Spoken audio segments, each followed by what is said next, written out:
दोस्तों आज मैं आपके लिए लेकर आई हूँ पानी की मदद से मूंगफली को क्रिस्पी करारा और बहुत ही खस्ता भूनने का बड़ा ही शानदार सा तरीका। सिर्फ 10 मिनट लगेंगे, मूंगफली भी भून जाएगी और आपकी कोई एनर्जी या फिर कोई सामान भी वेस्ट नहीं होगा। तो चलिए आज की वीडियो शुरू करते हैं। वीडियो अच्छी लगे तो मूंगफली लवर्स को शेयर जरूर कर दीजिएगा।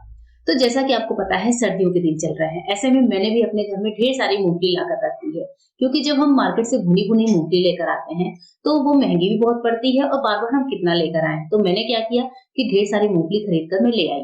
और यहाँ पर मैं आपको बता रही हूँ कि मूंगफली जब हम छिलते हैं, कुछ बिगनर्स होते हैं जैसे बच्चे ही मान लीजिए हैं, तो उनको यही नहीं पता होता है कि मूंगफली को हम दबाते कहाँ से है। तो मूंगफली में एक नोक होती है, तो उसको आप ध्यान से देखेंगे, वहां पर जैसे ही हम प्रेस करते हैं तो मूंगफली हमारी बहुत ही इजीली छिल जाती है, इसके दानों को निकालना आसान हो जाता है। कई बार ऐसा होता है कि लोग गलत जगह पर मूंगफली को प्रेस करते हैं, जिस वजह से मूंगफली जल्दी नहीं छिलती और उनके फिंगर्स में भी दर्द होने लगता है। तो मूंगफली को इस तरीके से छील लीजिए। अब चलिए बढ़ते हैं अपनी आज की मेन प्लेट की तरफ। तो यहाँ पर जैसा कि आप देख रहे हैं, मैंने एक कटोरे में पानी लेकर रखा है। जितनी मूंगफली आपको एक बार में भूननी है उतनी आप ले लीजिए। जैसे मैंने यहाँ पर एक प्लेट भर के मूंगफली ली है। इस मूंगफली को हम डाल देंगे पानी में। पानी में हमें मूंगफली को ऐसा कुछ नहीं है कि सोक करके रखना है। तो मैंने लगभग 1.5 प्लेट मूंगफली लेकर रखी है। लगभग 250 ग्राम मूंगफली होगी जो मैं एक बार में भून रही हूँ। मूंगफली को पानी से अच्छे से वॉश कर लीजिए। अगर लगे कि मिट्टी है तो आप इसे 2 से 3 पानी भी वॉश कर सकते हैं।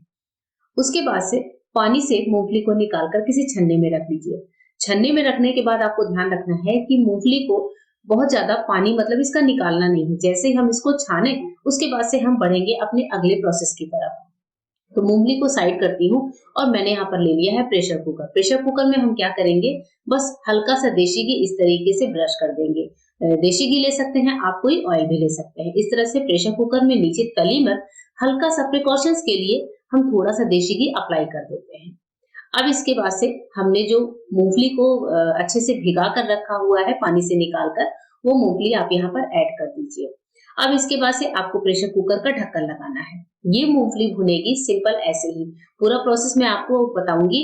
इसके बाद से चलिए प्रेशर कुकर को रखते हैं गैस पर। जब आप इसको गैस पर रखें तो एक बात का ध्यान रखें कि जो फ्लेम है उसको सिम रखना है। तो यहाँ पर मैं आपको दिखा रही हूँ, अभी मैंने जैसे जस्ट ऑन किया है। इसके बाद से फ्लेम को हम सिम करेंगे। सिम करने के बाद 2 से 3 मिनट तक आप इसको ऐसे ही छोड़ दीजिए। चूंकि हमने मूंगफली में पानी डाला है, यानी कि पानी वाली मूंगफली है, तो आपका कुकर वगैरह प्रेशर भी बनेगा, आराम से इसमें स्टीम बनती रहेगी, आपको कोई भी परेशानी नहीं होगी।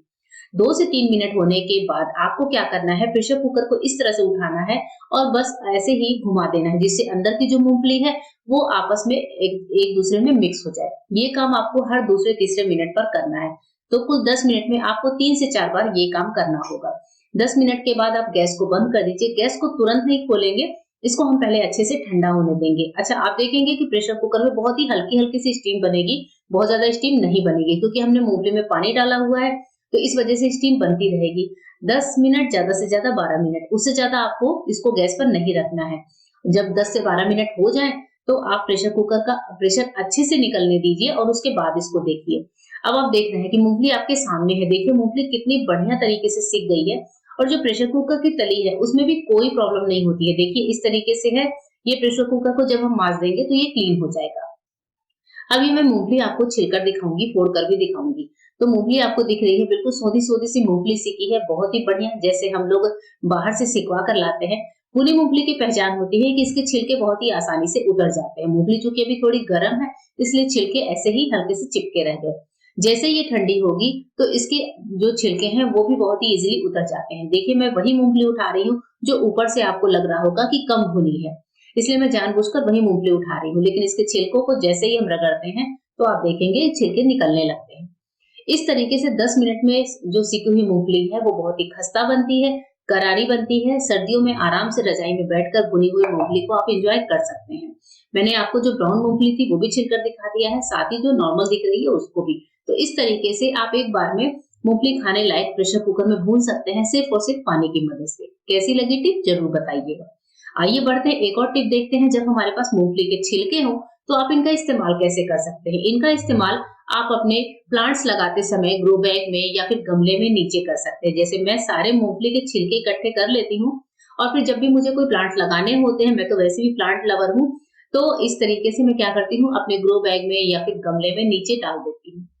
मूंगफली के जो छिलके हैं वो पानी को होल्ड करके रखते हैं, मिट्टी में नमी को बना कर रखते हैं और इससे हमारा कोई पौधा खराब नहीं होता है। साथ ही मूंगफली के छिलकों में बहुत ज्यादा प्रोटीन होता है जो कि हमारे पौधों के लिए बहुत ही जरूरी होता है। यहाँ पर जितने ग्रो बैग मैं आपको दिखा रही हूँ इन सब में मैंने खूब सारे मूंगफली के छिलके डालकर और फिर अपने ग्रो बैग्स को तैयार किया हुआ है। इसके अलावा हमारे घर से किचन का जो कंपोस्ट वगैरह निकलता है, जो सब्जियों के छिलके, फ्रूट के छिलके निकलते हैं, उनको भी आप धूप में सुखाकर अपने ग्रो बैग में, गमले में यूज कर सकते हैं। इवन जो पूजा के फूल हैं, उनका भी इस्तेमाल आप इसी तरीके से कर सकते हैं। आप यहाँ पर देख सकते हैं मैंने सारी चीजों को सूखने डाला हुआ है।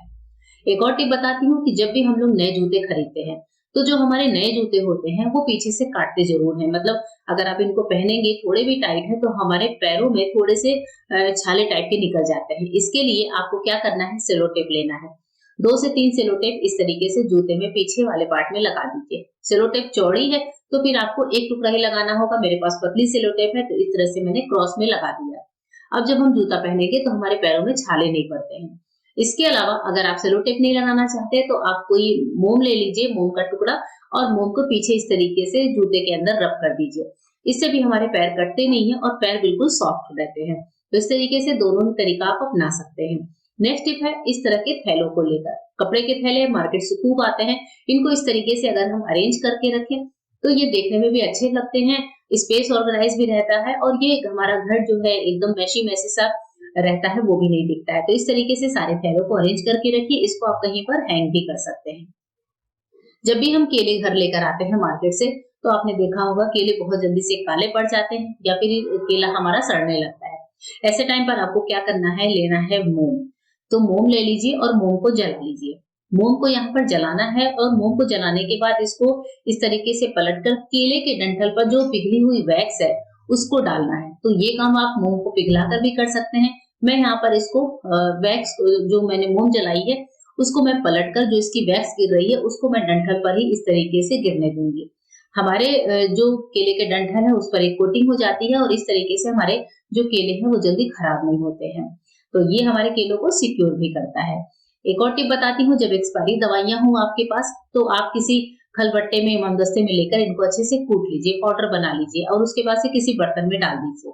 ऊपर से डाल दीजिए बढ़िया वाला गर्म पानी, अच्छे से गर्म कर लीजिए और ये जो है हमारा बहुत ही बढ़िया सा सोल्यूशन बनकर तैयार हो जाता है, जिसको आप अपने वॉश बेसिन में जहाँ से कॉकरोचेस वगैरह निकलते हैं या फिर नाली की स्मेल आती है वहां पर डाल सकते हैं, या फिर आपके वॉशरूम वगैरह में भी आप डाल सकते हैं। टॉयलेट पॉट है वहां डाल सकते हैं, जहां पर भी लगता है कि स्मेल है, कॉकरोचेस की समस्या है, वहां डाल सकते हैं।